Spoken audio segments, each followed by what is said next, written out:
വട്ടയപ്പം. ഇത് അരിപ്പൊടി വെച്ചുണ്ടാക്കുന്നതാണ്. ഇത് കോഴിക്കോട്ട അരിപ്പൊടിയും തേങ്ങയും ചക്കരയും കൊണ്ടാണ് ഇത് ഉണ്ടാക്കുന്നത്.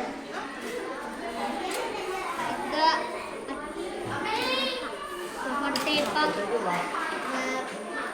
അരിയും പഞ്ചസാരയും ശർക്കരയും